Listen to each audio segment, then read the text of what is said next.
Hoje o nosso encontro é com o Arcano 19 e nós vamos falar muito de inocência. E para se alcançar a sabedoria, nós temos que nos desfazer de grande parte dos conteúdos que nós carregamos, principalmente conteúdos na forma de dogmas, crenças e outras coisas mais. Nós precisamos alcançar a inocência. Não é por acaso que Jesus disse que se queres entrar no reino dos céus, tens que te tornar como uma dessas crianças, tem que te tornar criança de novo. Esta frase de Jesus tem significados muito importantes e cada um interpreta a sua maneira. Alguns podem entender como ser criança novamente, renascer, reencarnar. Outros podem entender como um símbolo da pureza, símbolo da inocência. A inocência não é ingenuidade, que muitas vezes aquilo que nós achamos que é o bem, na verdade, está se fazendo mal, tanto para nós quanto para outros. É muito sutil essa questão do bem e do mal. E como que nós sabemos discernir? Como que nós vamos saber discernir se estamos no bem ou no mal? Se estamos fazendo o bem ou o mal? Através de um exame de consciência. O que passa na nossa mente, nas nossas emoções, nos nossos sentimentos? Quais pensamentos nós mais cultivamos? Quais sentimentos nós cultivamos? Quais emoções nós ativamos? São de pureza, de ausência total de maldades, ou nós ainda temos pensamentos de inveja, nós ainda temos medo de assumir a nossa inocência. Será que nós temos coragem de assumir a fé? Vocês já pararam para pensar nisso? Isso exige muita inocência, exige muita pureza de coração. Assumir a fé, 100%, fé, confiança plena, sem dúvida nenhuma, sem uma fração de segundo de dúvida. Quem de nós é capaz? Então, sim, nós vivemos no bem e no mal. E como eu já disse em outra estação, baseado num texto do Corpus Hermeticum, o bem para nós é o menos mal. Não é a ausência de mal, é menos mal. Nós já estamos no bem, na nossa realidade. Então, a partir dessa realidade que nós vamos começar hoje o nosso encontro, reconhecendo que nós somos bem e mal, ou bem-mal, e a partir daí vamos trabalhar na direção da nossa inocência, na direção do sol, que ilumina e aquece as nossas vidas, que é a fonte da vida. Sem o sol nós não estaríamos aqui hoje e em nenhum momento nesse planeta. A claridade que vem com o Arcano 19, o sol, pode representar a iluminação espiritual, aquele momento búdico, mas o que mais ele reflete para nós, que ainda estamos distantes desse momento, é a claridade sobre todas as coisas da vida e da consciência. É a conscientização. Uma nova biografia agora começa a ser escrita, uma nova visão e um senso ético bem estruturado no caráter. O Sol representa o centro do nosso sistema planetário no plano do macrocosmos. Em nosso íntimo, o Arcano 19 representa a unificação em torno do nosso centro microcósmico. Essa unificação em torno desse nosso centro nos enriquece espiritualmente. Inteligência e consciência ética empenhadas para desenvolver valores, virtudes e sabedoria. O arcano 19 nos adverte para os perigos da soberba. Ela pode ser o tropeço no caminho da iluminação espiritual. A inocência que advém de uma profunda experiência de vida é semelhante à de uma criança sem ser infantil. A inocência das crianças é bela, mas ignorante. Ela será substituída por desconfiança e dúvida à medida que a criança for crescendo e aprendendo que o mundo pode ser um lugar ameaçador. A inocência de uma vida plenamente vivida tem um quê de sabedoria e da aceitação do milagre da vida em eterna mudança. Esta é a verdadeira inocência do arcano 19, o arcano do Sol. Não se assustem quando vocês começarem a questionar e a duvidar. A questão é que a dúvida não pode, ou melhor, você não pode se deixar levar a um extremo radical da negação pela dúvida, porque a dúvida não é negação. Porque quando você começa a duvidar de alguma coisa, você vai em busca da verdade. Você quer buscar o esclarecimento. Então tem que ser nessa direção, e não na direção da negação, da rebeldia. Porque aí você entra na rebeldia estúpida, aquela rebeldia do sou contra. Quando você se propõe a despertar, a vida começa a te questionar. Em primeiro lugar, o teu propósito é real e verdadeiro, ou você está buscando mais uma rota de fuga? Então ela começa a te colocar à prova. Ela começa a te colocar à prova da tua verdadeira busca, se é uma busca realmente pelo despertar, ou se é algo fantasioso. Então a vida te coloca a dúvida. Ela começa a te colocar essas questões. Ora, qual é o problema de surgir a dúvida, o questionamento, a desilusão? Exatamente porque nós estamos sobrecarregados de ilusões, de mentiras, de dogmas, de uma série de coisas que precisam ser desconstruídas para abrir espaço para a consciência se manifestar.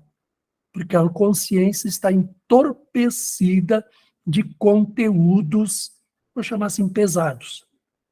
Dogmas, crenças, medos, culpas, vergonhas, todo tipo de sombra. E tudo isso precisa ser desconstruído. Então vem uma fase de dúvidas, de questionamentos, uma fase, às vezes, de aborrecimentos. Lembre da noite obscura da alma, que nós tratamos no arcano anterior. Nada mais é do que isso. Acontece com quem começa o caminho da busca espiritual, o caminho do despertar, o caminho do autoconhecimento. Isso é natural. Agora, quem não quer enfrentar esses desafios, melhor ficar no sofá e esperar. Um dia vai acontecer. Quanto mais atrasamos a caminhada, mais depois temos que nos apressar, né? Mais pesado fica. Prossiga, questione, duvide e busque a verdade. Enfim, o significado das coisas são dados por cada um de nós de acordo com o que elas representam para nós e de acordo com a leitura que nós fazemos das coisas, das pessoas e seus comportamentos, de tudo, enfim. Tá? Nós podemos mudar esse olhar, nós podemos mudar o significado das coisas. Comece a fazer experimentos. Coisa muito simples, se colocar no lugar do outro e tentar sentir o que ele está sentindo. Isso é um jogo de empatia. É uma experiência muito interessante. Se eu julgo isto é bom, aquilo é ruim, o julgamento como discernimento, ok. Mas o julgamento condenatório, o julgamento aquele que nós costumamos fazer carimbando as pessoas. E isso, na medida em que nós vamos subindo no nível da consciência, também vai se sutilizando. E aí nós achamos, não, eu não julgo mais. E quando você faz esse exercício de se colocar no lugar do outro, mas tem que se colocar mesmo, com sinceridade, com totalidade, se desvestir da própria personalidade e tentar entrar na personalidade do outro. Treinem esse exercício. Treinem esse exercício. E vocês vão perceber que em alguns momentos vocês vão sentir vergonha. E vai despertar uma profunda compaixão. Sincronicidade, gente, é uma, eu vou chamar de lei da vida, que nos ensina muito, muito. Nós costumamos dizer, nada acontece por acaso. Nós costumamos dizer, tudo o que acontece lá fora, nós criamos aqui dentro. Será que nós acreditamos realmente nisso? Eu acho que só se nós passarmos a observar a sincronicidade, aí sim nós vamos realmente comprovar que a coisa realmente funciona dessa maneira. Nós temos que ter muito cuidado com o que é bondade, o que é o bem. A bondade não é inércia, a bondade não é inatividade. O bem não é inércia, o bem não é inatividade. Há momentos na vida em que as circunstâncias exigem uma ação severa de nossa parte. Há momentos na vida em que as circunstâncias exigem uma postura mais defensiva. Você não vai deixar uma pessoa te agredir e você vai abaixar a cabeça e deixar ele bater em você. Você vai se defender. Para se defender, pode ser que você tenha que ter uma ação mais dura para imobilizar a pessoa que está te agredindo. Veja bem, o que nós falamos há pouco e que nós falamos em estações anteriores? Na nossa realidade aqui no mundo, o bem é o menor mal. Nós estamos encarnados num planeta de provas e expiações, lembre-se sempre disso. Então, nos esforcemos para nos melhorarmos, mas não estamos livres do mal ainda. Temos que sempre reconhecer isso. Na prática, significa eu sou justo, eu sou ético, eu sou do bem. Se eu errar e cometer algum ato injusto, antiético e mal, imediatamente eu reconheço, faço um exame de consciência, vem um arrependimento e a mudança de atitude. E se eu puder corrigir esse mal, eu corrijo. Se não tem jeito, eu vou acrescentar o bem sobre ele para tentar, pelo menos, amenizar. Então, isso faz parte do jogo da vida. Não temos como evitar. Temos um senso, aliás, temos vários sensos na nossa alma que nos orientam no bem. Temos o senso de justiça, o bom senso, o senso do discernimento, o senso da estética, o senso da ética, o senso da beleza também, porque o bem é beleza.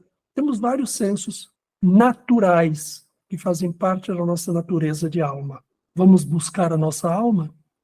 Ou ela está esquecida completamente? O que são coisas boas e o que são coisas ruins na nossa vida? Será que nós devemos continuar classificando as coisas boas e as coisas ruins de acordo com certos preceitos que nós aprendemos, com certos dogmas, com certas crenças, com certos critérios que nós aprendemos do que é uma coisa boa ou uma coisa ruim?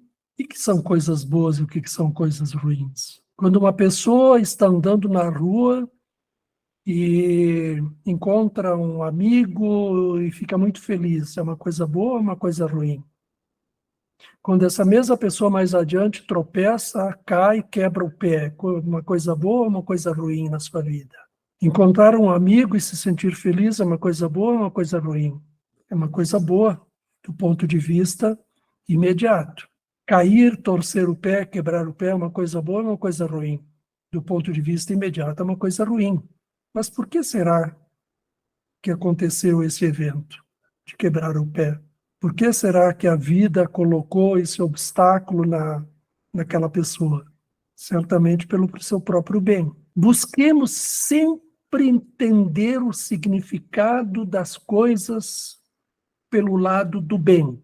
O que e eu tenho que aprender com isso. Por que que isso foi colocado como obstáculo, como desafio na minha frente, na minha vida? Certamente para que eu aprendesse alguma coisa.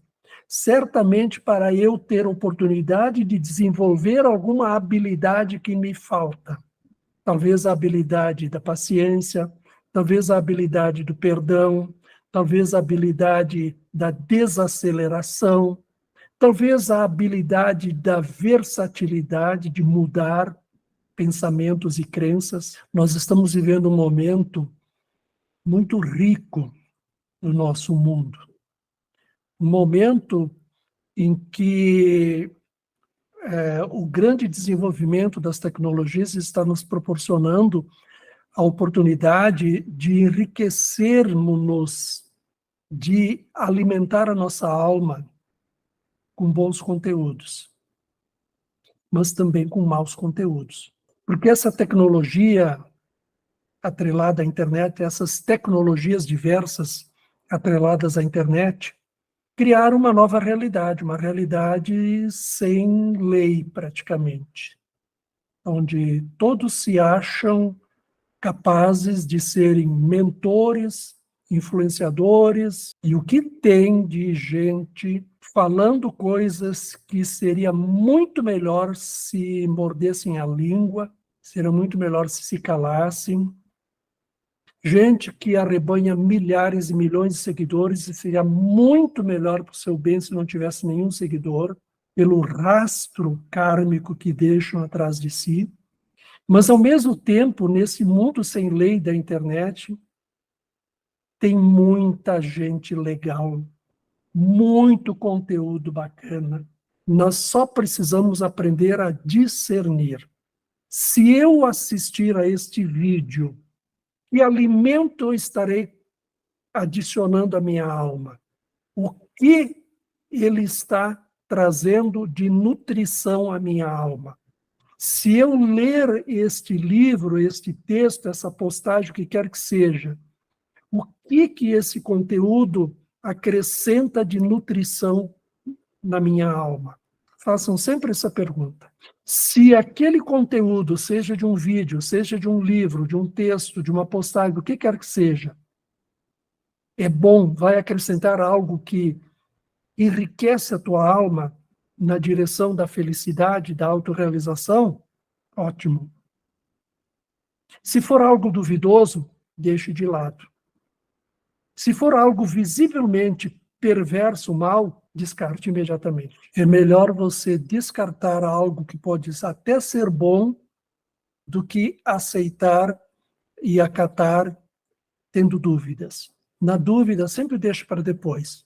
A dúvida é uma conselheira formidável. Ela sempre diz assim: espere, deixe para depois. Estude mais, observe melhor.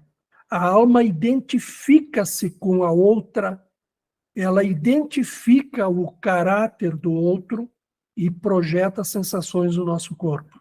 Então, leitura corporal é uma leitura intuitiva, muito embora você tenha que aprender algumas técnicas, mas ela é basicamente intuitiva, ou puramente intuitiva. As técnicas, depois, com o tempo, você abandona. Que só a intuição, que é um dos sensos da alma, capta e identifica.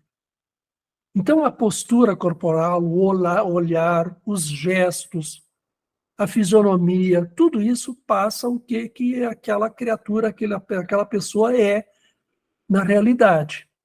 Por mais que ela apresente um título bonito no seu vídeo, um conteúdo intelectualizado, bacana, mas é vazio. Isso que nós precisamos aprender a discernir. Então, você mencionou a Lúcia Helena Galvão, esse rapaz que eu compartilhei o vídeo com vocês hoje. Observe o semblante dessas pessoas, a postura dessas pessoas. A postura corporal, o semblante é coerente com o conteúdo que eles transmitem. O conteúdo flui de dentro, não sai do intelecto só. Flui de dentro. Então, com o tempo, vocês vão aprendendo a discernir. E quando eu olho assim lá no YouTube, que a chamada, o título do vídeo é escancarado, é sensacionalista, eu nem clico no vídeo. Porque o fato de eu clicar, eu já estou dando um ponto para aquela pessoa. E mais grana na conta dela, porque sabe que é tudo monetizado. Então, você já tem que aprender a selecionar antes de clicar no vídeo. Pela imagem, pelo título, pela chamada. Começar a discernir já na aparência, para não cair nas armadilhas. Lembre-se do Arcano 15?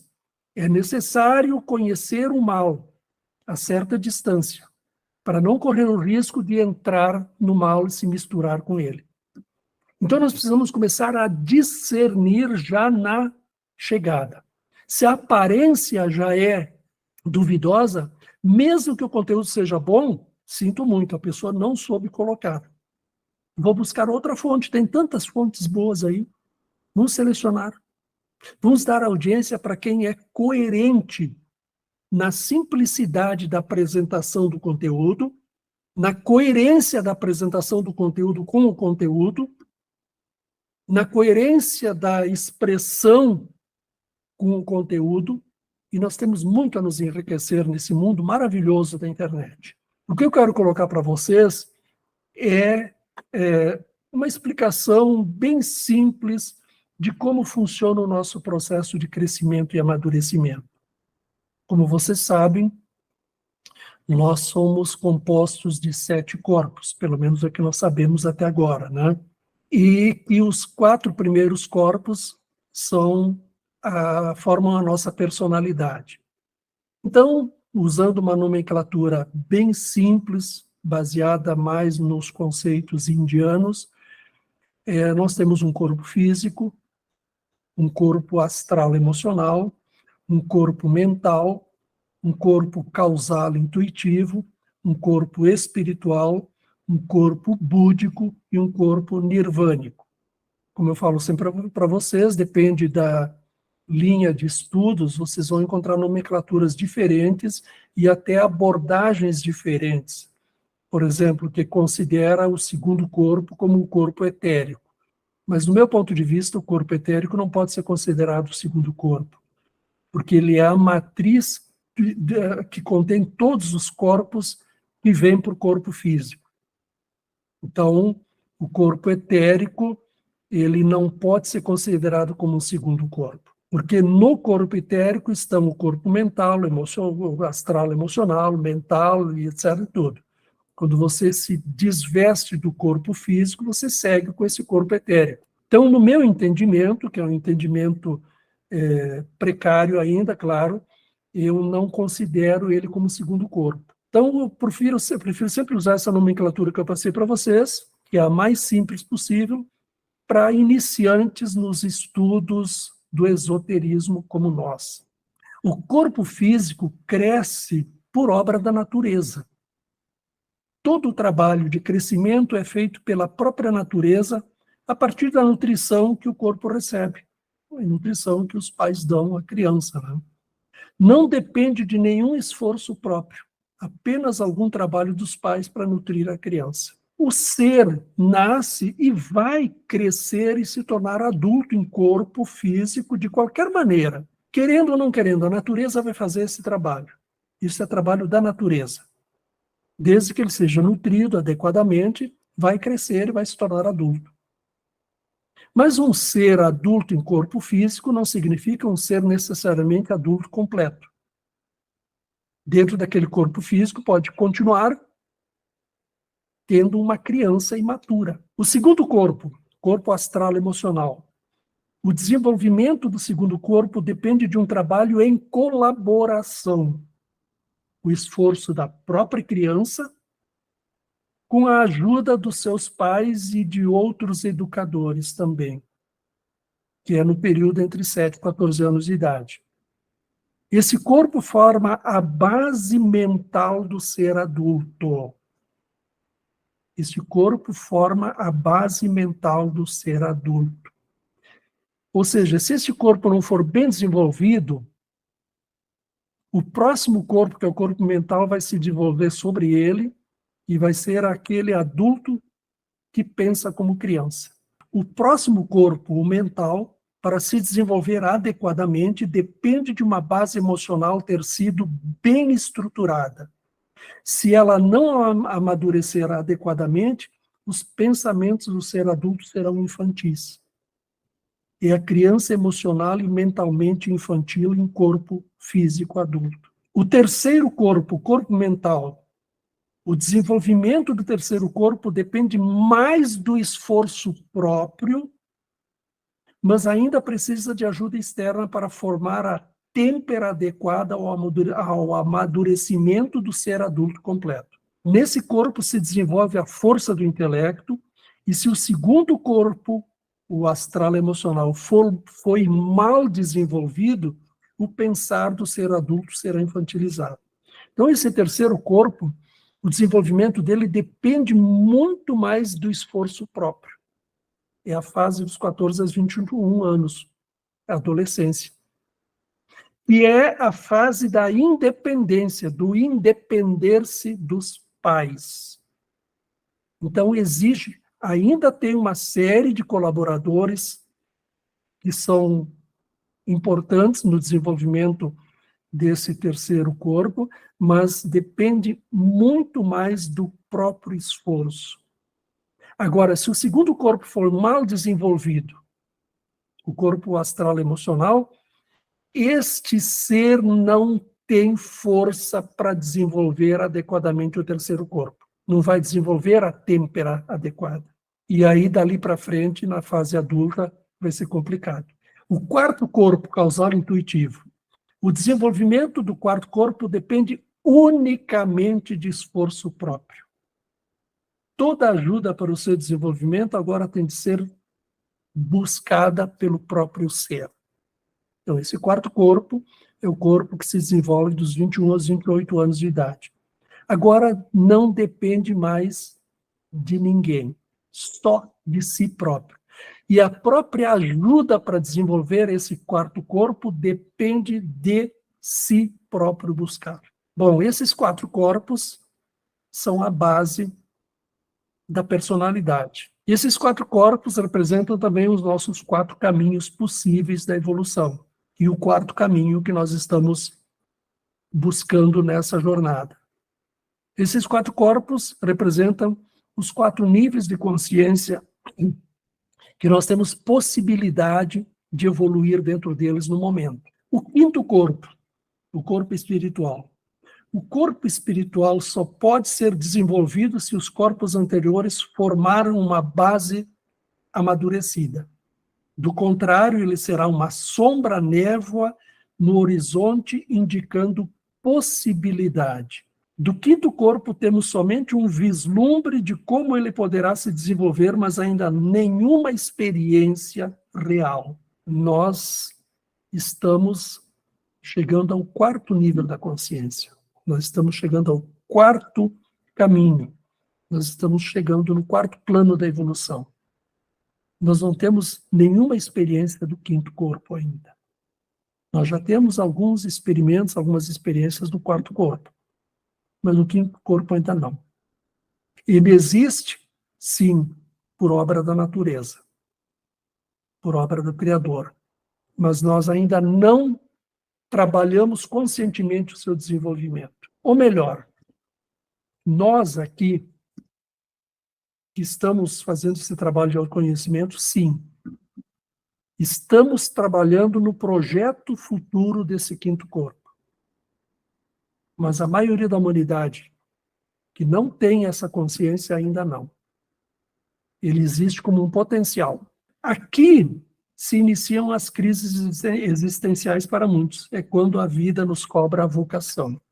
Vocês já repararam que na transição dos 28 anos para si, para adiante, quando entra no quinto corpo, entre 28 e 35 anos, geralmente começam a acontecer as crises existenciais, aquelas mais profundas, não aquelas causadas por distúrbios diversos que acontecem em qualquer idade. Por quê? Porque o quinto corpo é o corpo espiritual. Agora começa a busca pelo significado real da vida, ou melhor, pelo sentido da vida. Agora começa a busca pela vocação. Agora acabou a brincadeira, a tua personalidade está pronta. Agora você tem que tomar um rumo, uma direção. Então, quando este ser humano se nega ou se atrasa a se encontrar no seu verdadeiro caminho, na sua verdadeira vocação, vão começar as crises, né? E aí é onde o terapeuta, o psicólogo, o psiquiatra entra na nossa agenda. De qualquer maneira, o quinto corpo, o sexto corpo e o sétimo corpo se desenvolverão no astral naturalmente, ou a partir dos esforços que empreendemos para o bom desenvolvimento dos quatro corpos básicos. O desenvolvimento espiritual depende do amadurecimento alcançado até o quarto corpo. No entanto, a natureza está programada para executar o trabalho que nós ainda não sabemos como fazer e independe da nossa vontade. Senão, os sete corpos não existiriam. Eles existem. O quinto, o sexto e o sétimo existem. Mesmo que nós ainda não consigamos trabalhar neles, mesmo que nós ainda não temos a possibilidade de desenvolver eles por esforço e vontade e conhecimento. Eles estão ali. A natureza está fazendo o seu trabalho, minimamente mantendo o necessário. Mas esses corpos, na verdade, eles não estão ativos para a maioria das pessoas, eles estão latentes, porque eles vivem só nos quatro corpos, às vezes nem nos quatro, às vezes só nos três primeiros. A questão levantada aqui não é sobre a existência dos sete corpos, pois eles existem, são de fato, e sim sobre crescimento, desenvolvimento e maturidade. E para isso existe uma escala de trabalho que envolve todos os responsáveis, os pais, o próprio ser, a sociedade e o mundo. Sobre o sexto e o sétimo corpos, o corpo búdico e o corpo nirvânico, nós nada sabemos ainda. Então, não vamos entrar em conjecturas, não vamos tentar explicar esses dois corpos, porque não temos a menor possibilidade. Crescimento e amadurecimento. O crescimento acontece naturalmente, porque é obra da natureza. Mas o amadurecimento depende de esforço nosso. O desenvolvimento desses sete corpos, em certos aspectos, a natureza faz o seu trabalho, mas o amadurecimento deles depende unicamente do esforço próprio, exceto o primeiro corpo e o segundo, e em parte o terceiro também. O primeiro corpo, porque não tem como, a criança não tem possibilidade de saber disso ainda, não tem possibilidade, então é um encargo da natureza, é o corpo físico. A natureza vai fazer o seu trabalho e vai fazer o seu trabalho bem feito, de acordo com a nutrição que o corpo recebe. Não depende do esforço da criança. Ela não sabe ainda. O segundo corpo já começa a exigir esforço da criança, mas sob o impulso, sobre o estímulo dos pais e a educação dos pais. E da escola também. Então, o desenvolvimento do segundo corpo, o amadurecimento dele, depende desse jogo da criança, o esforço dela, a busca dela, porque ela já começa a, mesmo que não conscientemente, a fazer um certo esforço, e o estímulo constante dos pais e dos educadores. O terceiro corpo já depende em grande parte do esforço próprio, mas ainda conta e precisa de colaboradores. Os pais, a escola, a sociedade, o meio onde o ser vive. A partir do quarto corpo, é esforço próprio. Não tem mais nada que outros possam fazer se a pessoa não quiser. Aí depende unicamente de esforço próprio. Então, se eu vou buscar ajuda, conhecimento, orientação e instrução, esses colaboradores vão me ajudar, vão poder me ajudar, mas somente quando eu busco, porque depende unicamente de mim. E o quinto corpo nem se fala, então. Como no quinto corpo nós não temos experiência nenhuma ainda, mas já temos um vislumbre, porque ele está logo ali na frente, nós podemos falar um pouco sobre ele também. Mas o sexto e o sétimo corpos não temos a menor possibilidade de saber como são, como se desenvolvem, como amadurecem. Crescer e amadurecer. E agora, o que fazer com o ser adulto imaturo? Tem possibilidade de ele amadurecer? Tem, mas depende unicamente dele agora. Depende unicamente de esforço e vontade próprios. Então, ele vai buscar as ajudas, os recursos, as ferramentas que vão compor o que ele precisa para amadurecer esses corpos que ficaram imaturos, especialmente o segundo e o terceiro. Tenho medo da perda da ambição, porque me acostumei com ela. Tenho medo da inocência da criança, porque eu a perdi quando acreditei em dogmas que me ensinaram. Tenho medo do caminho desconhecido, porque acreditei nas certezas que a sociedade me deu. Tenho medo da minha alma espiritual, porque aceitei viver como um sobrevivente em luta pela vida. Por tudo isso me tornei temente a Deus, com medo de ser filho do universo criado por ele, com a alma sobrecarregada de pecado e culpa, do pecado de ter nascido. Semana que vem, terça-feira que vem, nós estaremos diante do juízo. O que será que vai acontecer? O arcano 20, o juízo. No umbral do reino, no portal do reino. Então, uma ótima semana para vocês.